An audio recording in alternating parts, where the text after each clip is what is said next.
وزارت کارهای داخلی تاجیکستان از بازداشت 2 نفر از جمله یک نابالغ با اتهام کشتار یک مهاجر تاجیک در روسیه و به یغما بردن پول و مال او خبر داد.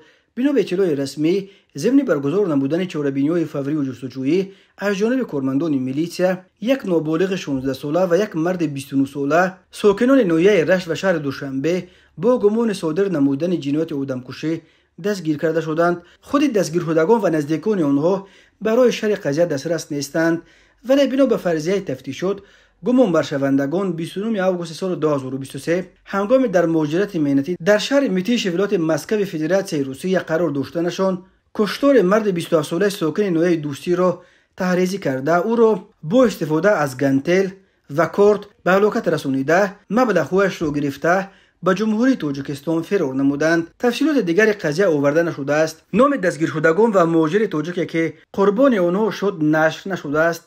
وزارت کارهای داخلی تنها گفت که نسبت به گمان بر شوندگان بر اساس قسم 2 ماده 104 کادش جنایتی جمهوری تاجیکستان پرونده جنایتی آغاز کرده شده تفتیشات ادامه دارد. بر اساس قسم 2 ماده 104 به گمانبر کلانسال همچون جزا برای آدمکشی از 15 تا 25 سال زندان یا حبس عمرباد تهدید میکند، ولی به گمانبران نابالغ مگی 10 سال زندان تهدید میکند، چون که طبق قانونگذاری تاجیکستان جزای حد اکثر برای جنایتکاران نابالغ تا 10 سال را تشکیل میدهد. هر سال بیش از 1 میلیون نفر یا تقریبا نصف اهالی قابل کار تاجیکستان برای پیدا کردن روزی خانواده‌های خود به خارج و خصوصا به روسیه به مهاجرت کاری میروند. هر سال در روسیه به دلایل مختلف تا 1000 نفر از مهاجران تاجیک میمیرند. فلاکت‌ها در جای کار و جای زیست و بیماری‌ها و صدمه‌های نقلیاتی از علت‌های عمده مرگ مهاجران تاجیک در روسیه نام برده می شود، ولی موردهای با مرگ مجبوری و از جمله